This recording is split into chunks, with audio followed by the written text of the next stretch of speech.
Hello everyone, कैसे हो आप सब। एक बार पुनः स्वागत है आप सभी का हमारे अपने YouTube channel Shiv coaching classes पर। उम्मीद करता हूं आप सभी मस्त होंगे, बेहतर होंगे, आप सभी की पढ़ाई भी अच्छे से चल रही होगी। तो आज की इस वीडियो में हम देखने वाले हैं मॉडल सेट के सलूशन, यानी हमारा मॉडल सेट 8वां है।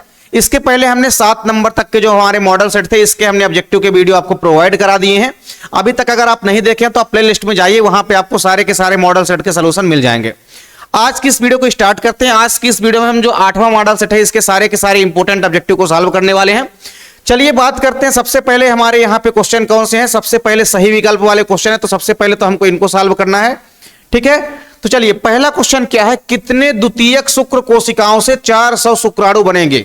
कितने द्वितीयक शुक्र कोशिकाओं से यहां पे पूछा गया, यानी सेकेंडरी स्पर्मेटोसाइट से, ठीक है। तो आपको याद रखना है 200 शुक्र कोशिकाओं से कितने शुक्राणु बनेंगे, 400 शुक्राणु बनेंगे। कितने, 400। तो अगर आपसे यहां पे दिया होता कि कितने प्राथमिक शुक्र कोशिकाओं से 400 शुक्राणु बनेंगे, तो 100 प्राथमिक शुक्र कोशिकाओं से 400 शुक्राणु बन जाते। लेकिन अगर आपसे यह दे दिया कि कितने द्वितीयक शुक्र कोशिकाओं से, तो हमेशा याद रखना है कि एक द्वितीयक शुक्र कोशिका से 2 शुक्राणु बनते हैं। तो यहां पे 400 पूछा गया, मतलब उसका आप आधा कर सकते हैं, यानी 200 शुक्र कोशिकाओं से 400 शुक्राणु बनेंगे। अगर आपसे पूछा होता कि कितने प्राथमिक शुक्र कोशिकाओं से 400 शुक्राणु बनेंगे, तो आपका राइट आंसर हो जाता 100, यानी कि 100, क्योंकि एक प्राथमिक स्पर्मेटोसाइट से, यानी एक प्राथमिक शुक्र कोशिका से 4 शुक्राणु बनते हैं। तो इस प्रकार 100 प्राथमिक शुक्राणु कोशिका से या 100 प्राथमिक शुक्र कोशिकाओं से 400 शुक्राणु बनते। लेकिन द्वितीयक शुक्र कोशिका पूछा है, तो एक द्वितीयक शुक्र कोशिका से 2 शुक्राणु बनते हैं। तो 200 द्वितीयक शुक्र कोशिकाओं से 400 शुक्राणु बनेंगे। तो आपका ऑप्शन नंबर जो सी है ये क्या हो जाएगा, करेक्ट हो जाएगा। अगला क्वेश्चन है, पुरुषों में बंध्यकरण की विधि है, तो आपको याद रखना है वैसेक्टोमी। कौन सी है, वैसेक्टोमी होती है, पुरुषों में बंध्यकरण की विधि होती है, जिसको हम पुरुष नसबंदी के नाम से भी जानते हैं। अगला क्वेश्चन है, विपरीत लक्षणों के एक जोड़े को हम क्या कहते हैं। तो विपरीत लक्षणों के जोड़े को हम क्या बोलते हैं, विकल्पी बोलते हैं। क्या बोलते हैं, विकल्पी, ठीक है। Option number B is the correct answer. अगला क्वेश्चन है, डीएनए अंगुली छापन को सर्वप्रथम किसने विकसित किया। तो आपको याद रखना है एलेक्स जेफरी ने। किसने विकसित किया था, एलेक्स जेफरी ने विकसित किया था। चलिए अगला 5वां क्वेश्चन है हमारा, ओकाजाकी खंडों को परस्पर जोड़ने का कार्य करने वाला एंजाइम होता है।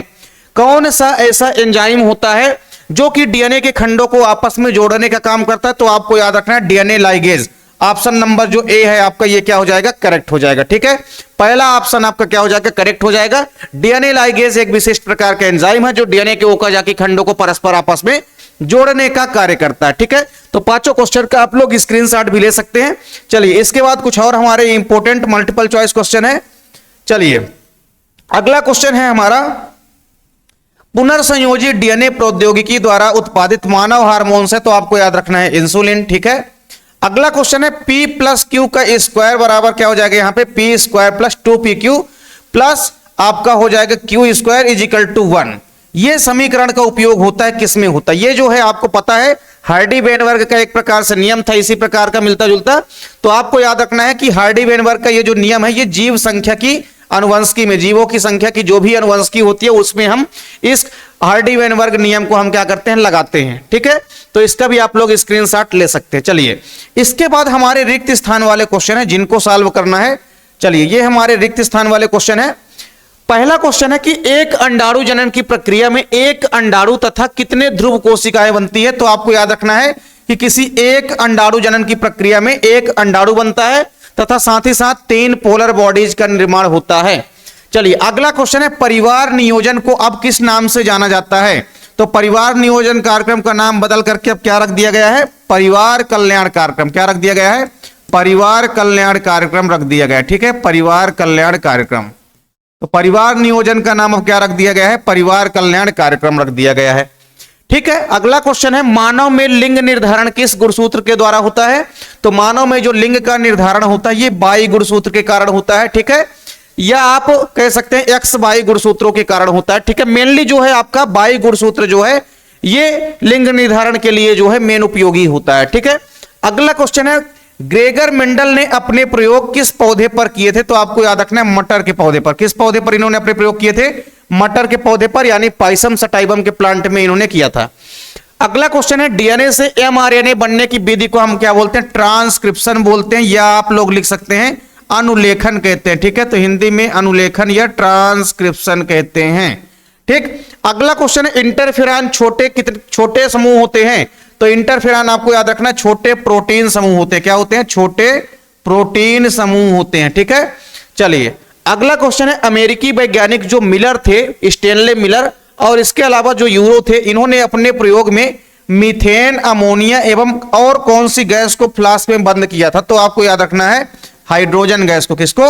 हाइड्रोजन गैस को। इन्हीं गैसों को लेकर के उन्होंने क्या कर दिया था?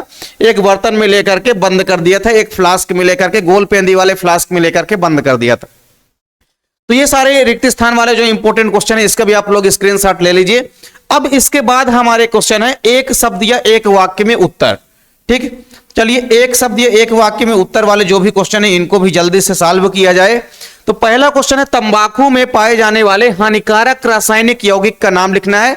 तो तंबाकू में कौन सा हानिकारक रासायनिक यौगिक यानी कि उत्तेजक पदार्थ पाया जाता है? तो आपको याद रखना है निकोटीन। कौन सा? निकोटीन जो है, निकोटीन। ठीक है, तो निकोटीन जो है ये तंबाकू में पाया जाने वाला हानिकारक रासायनिक यौगिक होता है। ठीक है, अगला क्वेश्चन है मलेरिया परजीवी के वाहक का नाम पूछा गया है यहाँ पे। बिल्कुल इसमें आप लोग कंफ्यूज नहीं होइएगा, क्योंकि अक्सर बच्चे इसमें कंफ्यूज होते हैं कि मलेरिया रोग का जो परजीवी होता है, अगर वो आपसे पूछे कि मलेरिया रोग के परजीवी का नाम लिखना है, तब आप लिखेंगे प्लाज्मोडियम। लेकिन यहां पे पहले ही पूछा कि मलेरिया परजीवी के वाहक का नाम लिखना है, यानी जो प्लाज्मोडियम होता है वो किसके माध्यम से एक स्थान से दूसरे स्थान तक जाता है? तो आपको याद रखना है मादा एनाफिलीज मच्छर। तो मलेरिया परजीवी का जो वाहक होता है वो कौन होता है? मादा एनाफिलीज मच्छर होता है। ठीक है, मादा एनाफिलीज मच्छर, मादा एनाफिलीज मच्छर। ठीक है, तो आपको हमेशा याद रखना है कि अगर आपसे मलेरिया रोग के परजीवी का नाम पूछेगा तो आपको याद रखना है प्लाज्मोडियम, और मलेरिया परजीवी के अगर वाहक का नाम आपसे पूछ लेता है तो मच्छर के द्वारा ही संक्रमित होता है एक व्यक्ति से दूसरे व्यक्ति में। चलिए अगला क्वेश्चन है किस फसल में साइनोबैक्टीरिया का उपयोग उर्वरक के रूप में किया जाता है? इंपॉर्टेंट क्वेश्चन है, किस फसल में साइनोबैक्टीरिया जो होती है, जिसको ब्लू ग्रीन एल्गी भी आप लोग कहते हैं, नील हरित शैवाल, इसका उपयोग किसमें उर्वरक के रूप में किया जाता है? जैव उर्वरक यानी कि बायो फर्टिलाइजर के रूप में किया जाता है। तो कौन सी ऐसी फसल है? तो आपको याद रखना है धान की फसल। किसकी? जो धान की फसल है उसमें साइनोबैक्टीरिया का उपयोग जो है उर्वरक के रूप में किया जाता है। चलिए अगला क्वेश्चन हमारा है पीसीआर का पूरा नाम लिखना है। तो इंपॉर्टेंट रिएक्शन है जो कि आपके एग्जाम में भी पूरी तरह से संभावना है आने की।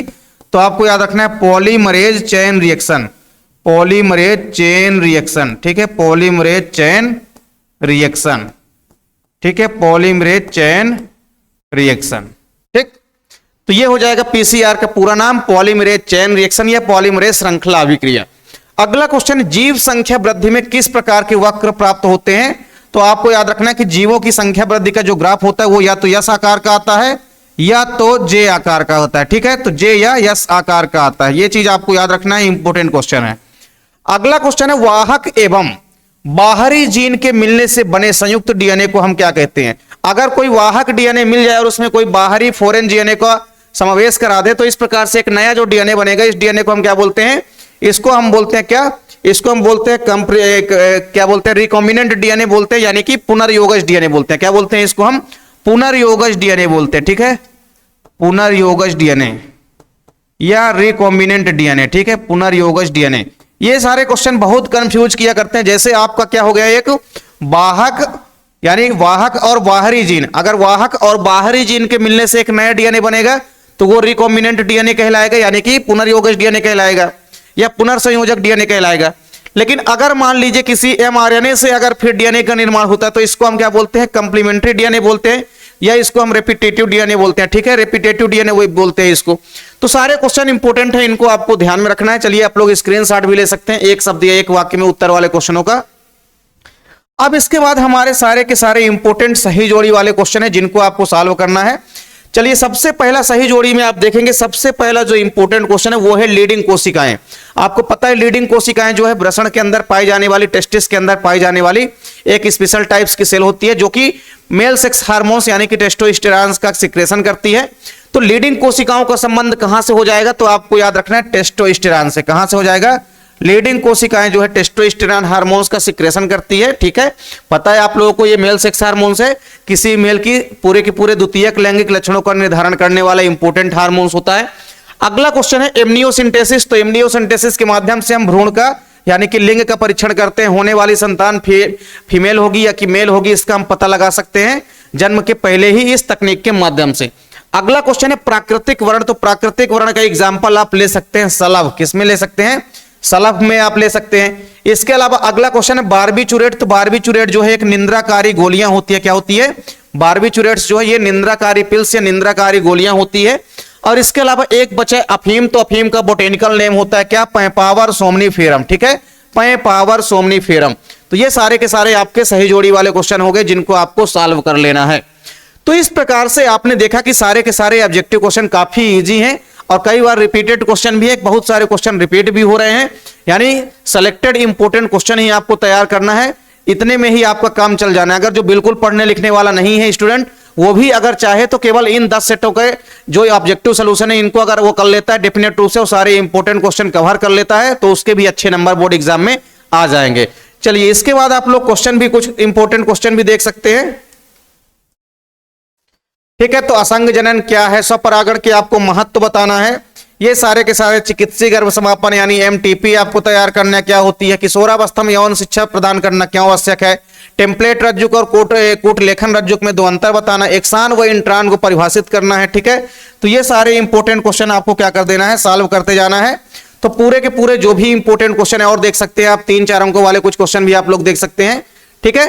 तो पोषण स्तर से लेकर के आपकी जितने भी इंपोर्टेंट क्वेश्चन है, हर से चेसे का प्रयोग है, अनुवांशिक कूट है और इससे संबंधित और कई सारे क्वेश्चन है जिनको आपको तैयार कर लेना है, अपरा प्लेसेंटा तैयार कर लेना है, मानव शुक्राणु का चित्र तैयार कर लेना है। तो सारे के सारे इंपोर्टेंट क्वेश्चनों को भी आप लोग तैयार कर सकते हैं। तो उम्मीद करता हूं आपको वीडियो पसंद आई होगी। वीडियो अगर आप लोगों को अच्छी लगे तो आप लोग लाइक कमेंट जरूर किया करें।